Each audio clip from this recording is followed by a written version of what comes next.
Donc je suis Francis Ivernès, je suis né en Algérie, à Alger plus particulièrement, en 1941. Je suis issu d'une famille de 6 générations ayant vécu ou qui sont nés en Algérie. Donc j'ai vécu la Deuxième Guerre mondiale, naturellement j'étais tout petit, mais je me souviens encore précisément des bombardements qui ont eu lieu à Alger, puisque nous habitions à 10 minutes à pied de fameux forum du gouvernement général, pour ceux qui connaissent, à Alger. Donc j'ai fait mes études jusqu'au bac, puis ensuite j'ai eu une école de commerce. Donc je peux dire que j'ai vécu pratiquement tous les attentats qui ont eu lieu à Alger. Et je me souviens précisément du premier jour, le 1er novembre 1954, quand il y a eu les attentats à Batna. Naturellement, c'était très loin d'Alger. Mais je me souviens précisément que j'étais en train de jouer avec mes copains sur la placette près de mon école, et que ma mère m'a appelé, affolé, ayant entendu la nouvelle à la radio. Donc j'avais presque 14 ans, donc, mais je m'en souviens comme si c'était aujourd'hui. Suite de ça, donc tous les attentats, on a vécu. Le premier fusillade, c'était en 1954, juste avant le réveillon de Noël. Une voiture est passée, mitraillé, et j'ai l'un de mes copains, je peux même citer son nom, Glossic, qui a été blessé. Bon, il n'était pas mort, heureusement pour lui. Donc il a été grièvement blessé. Ensuite, donc, tous les attentats dans les stades, dans les grands magasins, les cinémas, dans la rue, avec les bombes aussi dans les magasins, toutes sortes de magasins. Puis, donc tous les jours, jusqu'à mon départ à l'armée. Je me souviens très bien de ça. Donc j'ai vécu 58, le 13 mai 58, au forum, puisque j'étais, comme je l'ai dit précédemment, à peu près à 10 minutes à pied du fameux forum du gouvernement général, où le général de Gaulle a prononcé sa fameuse phrase.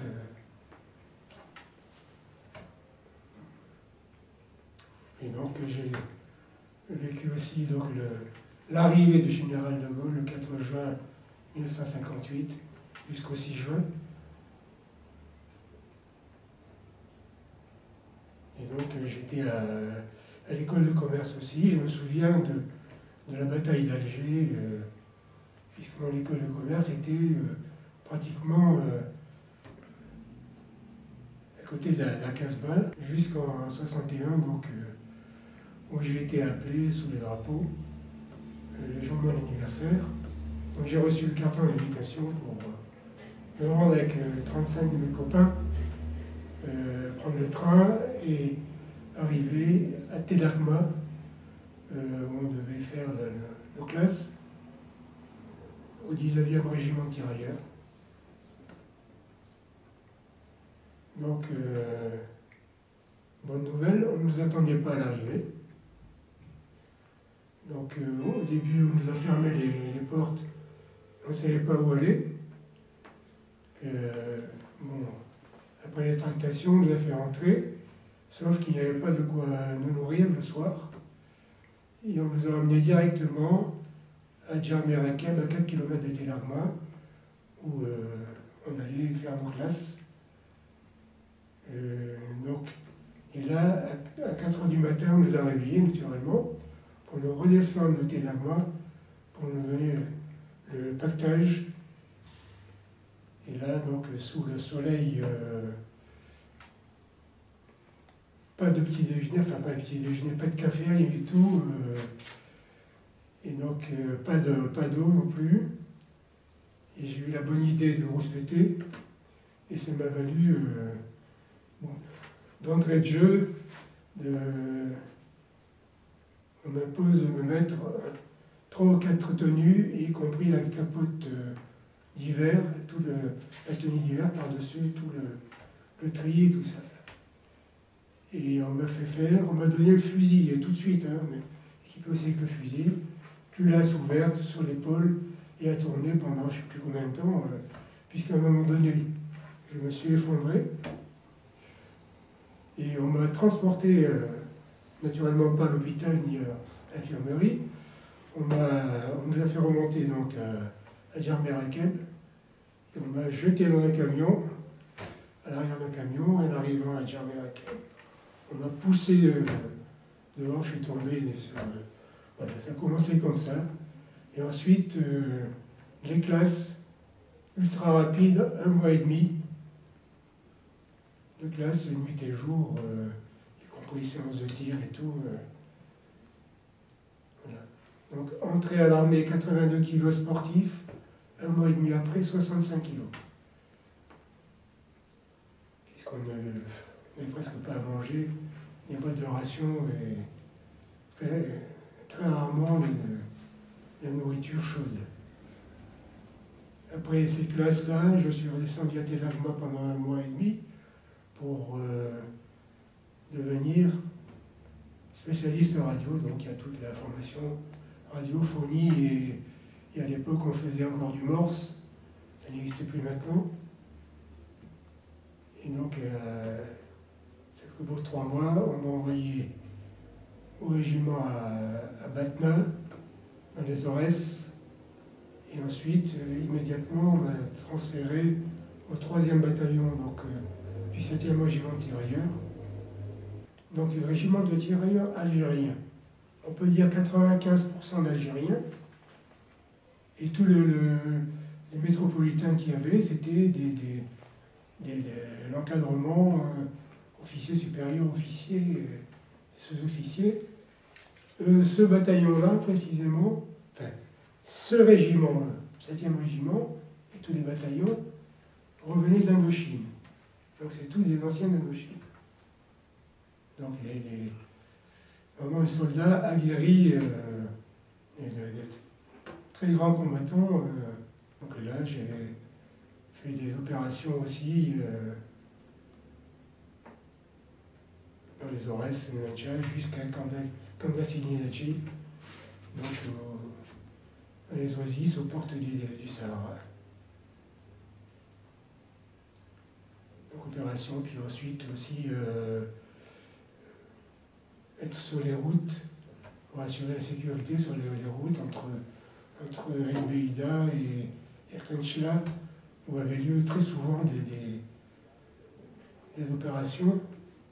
Et on était souvent attaqués aussi quand on allait chercher de l'eau. On partait en opération sur plusieurs jours. On partait on faisait remonter jusqu'à 6-7 pitons pour aller même au Sahara, jusqu'au Sahara. Et bon, ça attirait aussi. Bon, moi, j'ai failli aussi être dégommé à un moment donné, comme la radio avec 25 kilos sur le dos. Donc les radios sont en principe les premiers visés.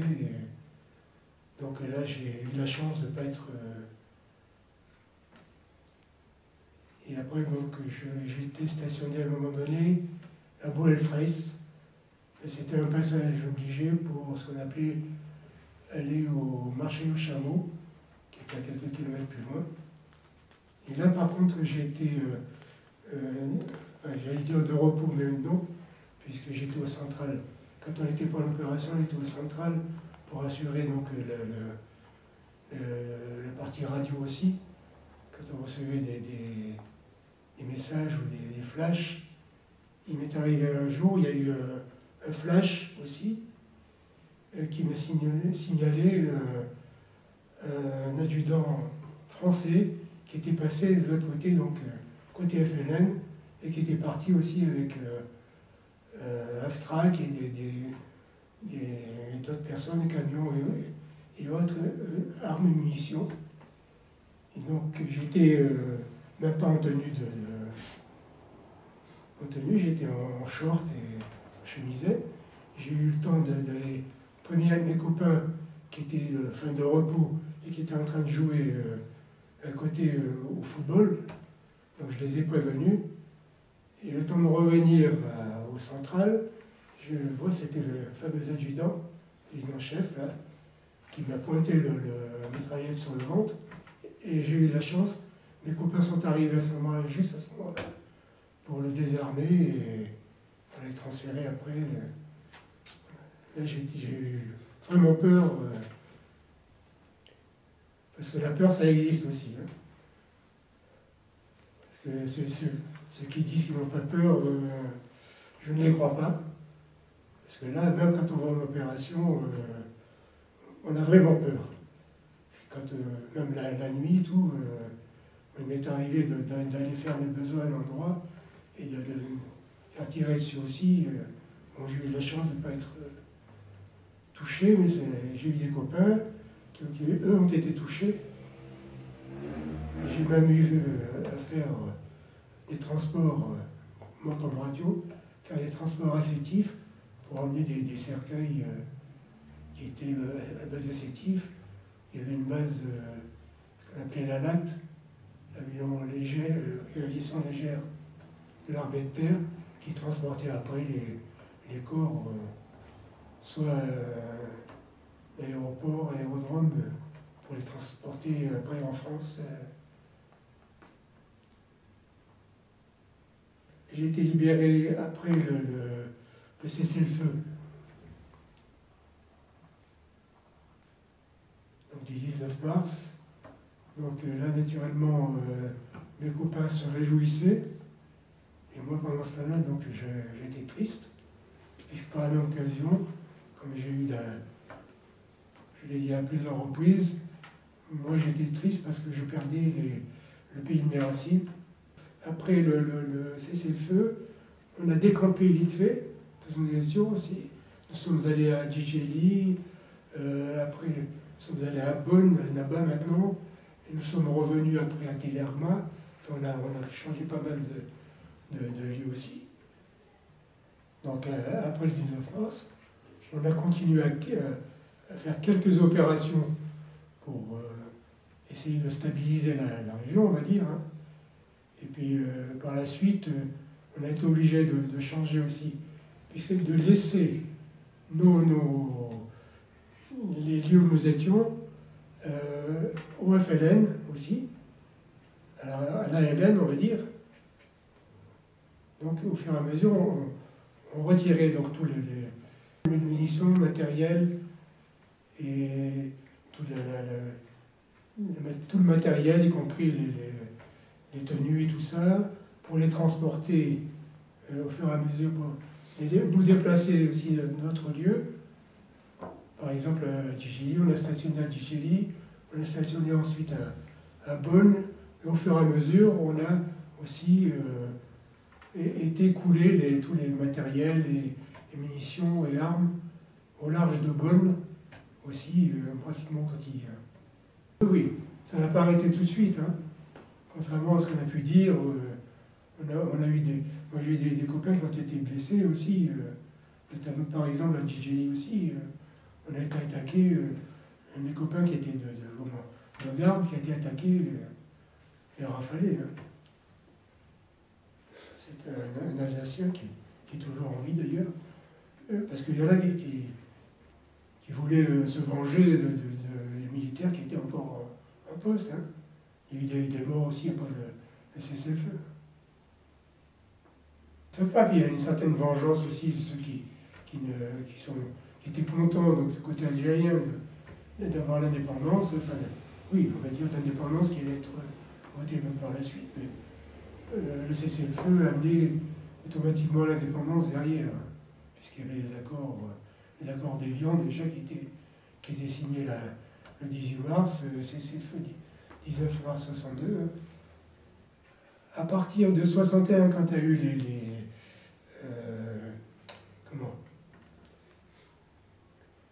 quand il y a eu les généraux qui ont fait leur coup d'État, on va dire, à partir de ce moment-là, ça a commencé à se dégrader, et ils ont commencé à sentir, mais sans vouloir l'admettre, que ça se dégradait réellement, quoi.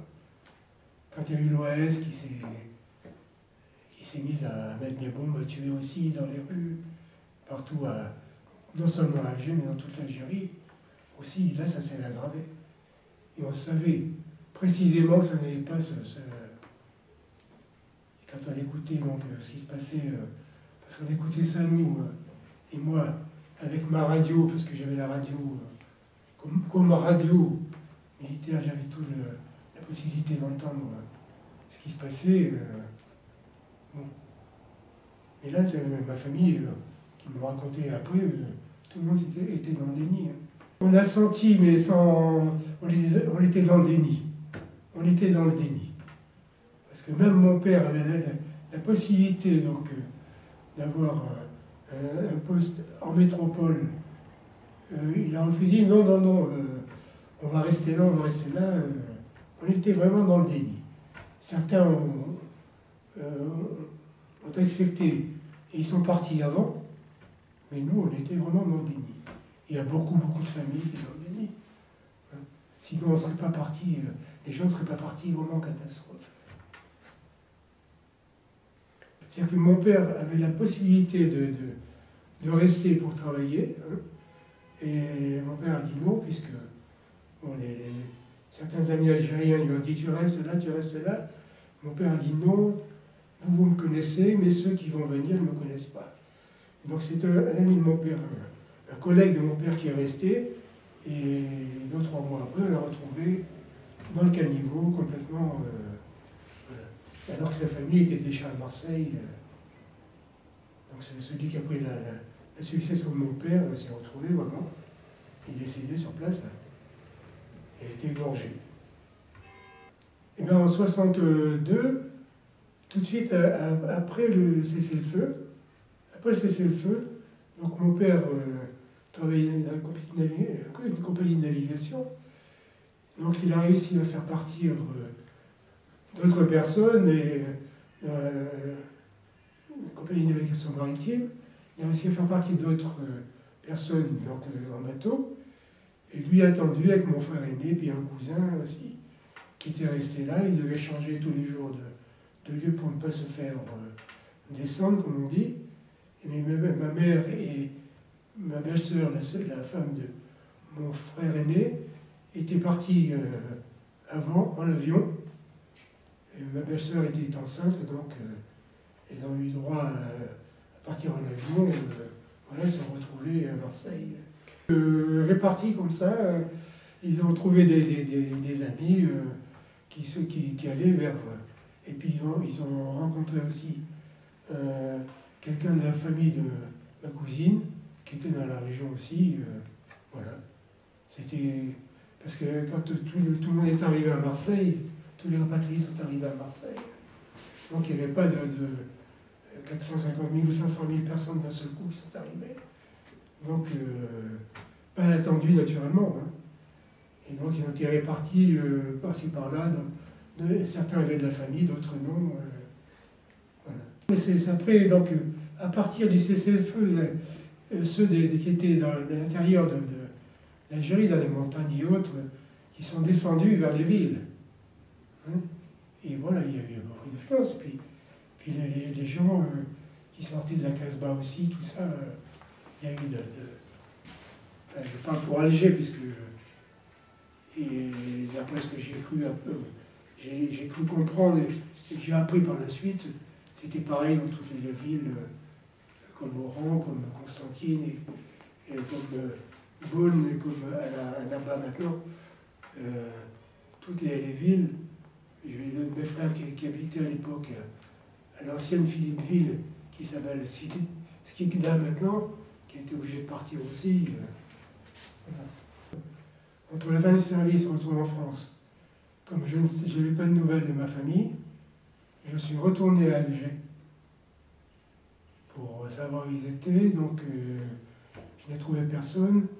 Et à ce moment-là, je suis reparti vraiment loin. Je suis reparti à Bonn. Donc, c'était pas à côté, à Annaba maintenant. Je suis reparti à Bonn, où là, j'avais quelques amis aussi. et je suis reparti de Beaune jusqu'à Marseille. Et là, c'était en plein hiver, au mois de janvier, parce que je suis resté un moment à Alger avant de repartir sur Marseille. Donc, arrivé à Marseille, je suis arrivé fin janvier 1963. Donc là, exceptionnellement, m'a-t-on dit, il neigeait à Marseille. Donc, les années avant, j'avais de la famille, donc tante et oncle, qui étaient décédés depuis. Donc voilà, je me suis retrouvé seul à Marseille à devoir sans argent. Et comme tenue, j'avais une tenue d'été que j'avais récupérée en sortant de l'armée. Et c'était la seule tenue que j'avais, donc tenue d'été, en plein hiver. Donc j'ai réussi à travailler au port de Marseille. Pendant quelques temps, j'ai travaillé, puis ensuite j'ai eu la chance, à l'époque il y avait un journal qui faisait passer des annonces pour les rapatriés. Je ne dirais pas pied nord parce que je n'aime pas je ne reconnais pas cette appellation. Je crois que c'était le journal Méridional de la France qui passait des annonces pour retrouver les familles. Et donc j'ai passé une annonce et une personne que j'avais connue à Alger, qui était presque une voisine, m'a répondu et m'a dit que mes parents se trouvaient en Haute-Saône, qu'ils avaient rencontrés, puis qui se trouvaient en Haute-Saône, à la Chapelle et Luxeuil, dans un petit, à une dizaine de kilomètres de Luxeuil, dans un petit village, j'ai toujours l'habitude de dire, un village de 300 habitants, avec les vaches et les cochons compris. Donc là, je suis monté donc essayer de retrouver mes parents. À l'époque, c'était encore les trains à vapeur. Donc Marseille, j'étais jusqu'à Besançon. Besançon, j'ai raté la Micheline, j'ai passé ma nuit en plein froid. Donc toute la nuit, j'ai pris la Micheline, manque de chance. C'était le lendemain matin, donc la nuit au froid. Je prends la Micheline et exceptionnellement, la Micheline ne s'arrêtait pas à l'endroit où je devais descendre. Donc la Micheline arrêtait à Vesoul. Vesoul, jusqu'où je devais aller, ça, il fallait. J'ai pris un taxi. Naturellement, je n'avais pas d'argent sur moi. Taxi, donc j'ai négocié avec le taxi pour le prix. Heureusement, il ne m'a pas demandé l'argent tout de suite. Je suis arrivé donc à la Chapelle et Luxeuil.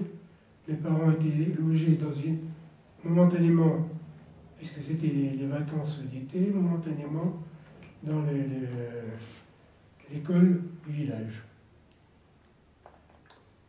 Et ma mère m'a ouvert la porte, et elle est tombée naturellement dans les pommes, puisque au retour 65 kilos, et là j'avais dépassé presque 24 heures dans le train, parasé, les joues creuses. Bon, le choc, parce qu'elle me croyait déjà mort aussi, plus de nouvelles non plus, je me croyais mort, donc voilà.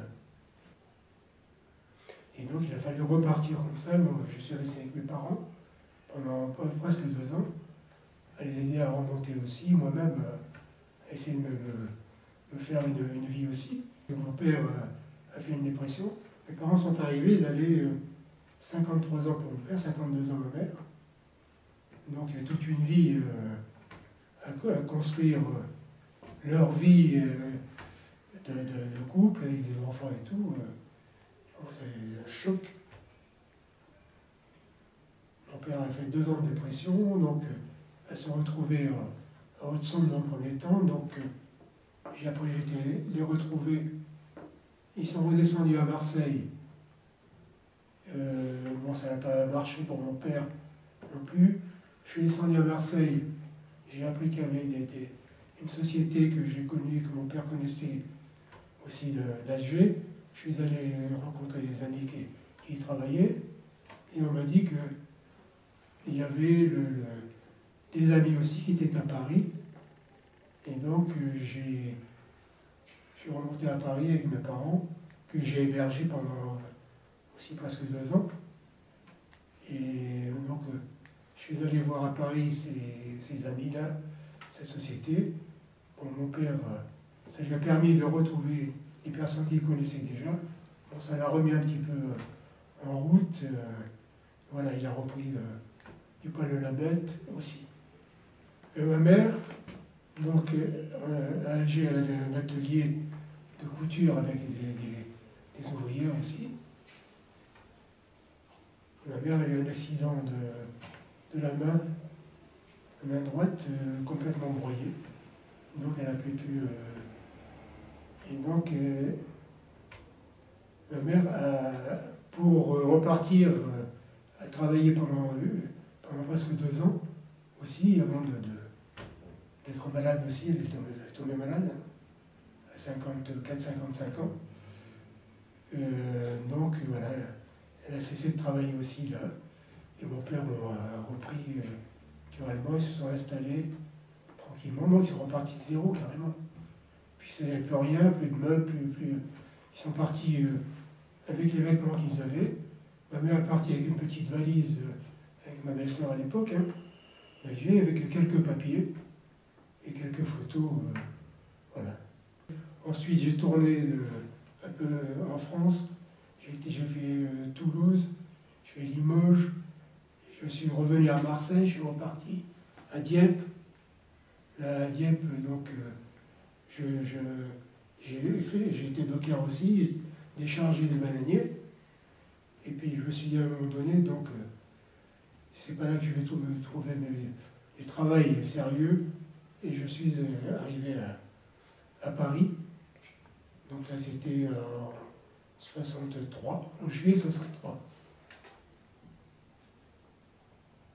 Et donc, en juillet 63, j'ai commencé à travailler le 5 juillet 63 dans une société allemande qui était rue Aubert, près de l'Opéra. Donc, je me souviens précisément, puisque c'est le jour où ils ont commencé à nettoyer l'Opéra. Donc, la première société dans laquelle j'ai travaillé, société allemande, tout s'est bien passé pendant les 6 premiers mois. Donc j'ai été invité même par des collègues à passer des week-ends chez eux, ou à déjeuner chez eux, ou à dormir chez eux même. Et au bout de 6 mois, on est venu à parler donc de l'Algérie. Certains de mes collègues avaient fait la guerre d'Algérie, puis des choses qui ont été dites, je n'étais pas trop d'accord, puisque moi je savais un peu de quoi il s'agissait précisément. Hein. Donc j'ai dit que je n'étais pas d'accord. Et donc là j'ai dit que j'étais naturellement né à Alger, de parents, grands-parents, arrière-parents, 6 générations qui ont vécu ou qui sont nés sur place. Donc là les portes se sont fermées pendant quelques temps, mais on n'a plus parlé, on m'a mis à l'écart. Bon. Ça, je l'ai vécu un peu difficilement, mais c'est pas grave. Je les ai laissés dire ce qu'ils vous avaient envie de dire, moi je n'étais pas d'accord. Voilà. Mais quand on ne connaît pas l'histoire et de la conquête de l'Algérie et de la colonisation, tout ça, toute la partie historique, je pense qu'il y a plein de choses qui ont été dites qui sont fausses. Voilà, je pourrais en parler pendant des heures, voire des jours aussi. Ce qui m'a gêné beaucoup, c'était l'eau. Quand on entendait un robinet couler, quand on a manqué d'eau, d'ailleurs, au cours de l'armée, on était descendu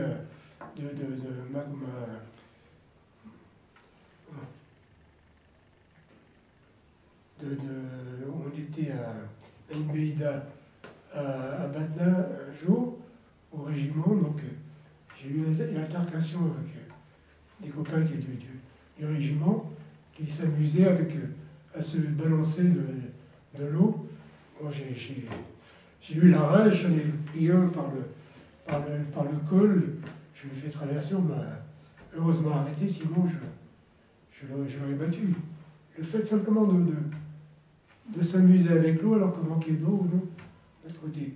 Et au retour, ça m'a fait ça pendant quelques temps.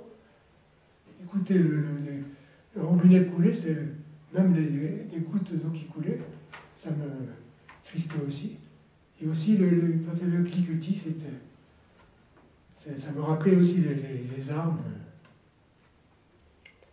Et tout récemment, il y a 4-5 ans, j'étais à l'Arc de Triomphe, à l'attente d'une cérémonie, et j'ai rencontré en attendant une personne qui attendait comme moi, à côté de moi, lors de la cérémonie, et en échangeant, donc, tu étais où en Algérie 7e régiment de tirailleurs, tiens moi aussi. À quel endroit? À une Beïda, tiens moi aussi. Bon, et à quelle époque? À telle époque, ben moi aussi. Tu t'appelles comment? Le loulou, tu sais, Ivernès, tu te souviens? On était tous les deux, quand on faisait on gardait les routes, ça, on faisait les allers-retours Aftrac. Lui était chef de bord donc, du Aftrac et moi j'étais radio. Et lors de quelques mois après, quand il y a eu dans le 5e arrondissement, à la mairie 5e, la journée du livre, comment s'appelle-t-elle? Des écrivains. Les écrivains. Donc, notre ami Louvel vient me voir. Il dit, il y a une dame, Mme Beloulou, qui souhaite te voir. Donc, je suis allé la voir. Cette dame, je ne la connaissais pas. Elle me dit, monsieur, mon mari m'a parlé de vous. Vous étiez ensemble dans le même régiment. Mon mari vient de décéder. Et avant son décès, il m'a demandé de vous remettre son képi. Là, j'ai eu un choc aussi. Mes parents sont décédés sans avoir pu, mais je leur ai promis, je me suis promis d'y aller, je vais y aller certainement très prochainement. Puisque j'ai rencontré des amis algériens, je vais dire des copains d'enfance algériens, avec lesquels nous avons usé de fond de culotte, comme on dit, sur les bancs de la même école, des copains de quartier. Donc j'ai retrouvé ici à Paris et qui m'invitent aussi à retourner en Algérie.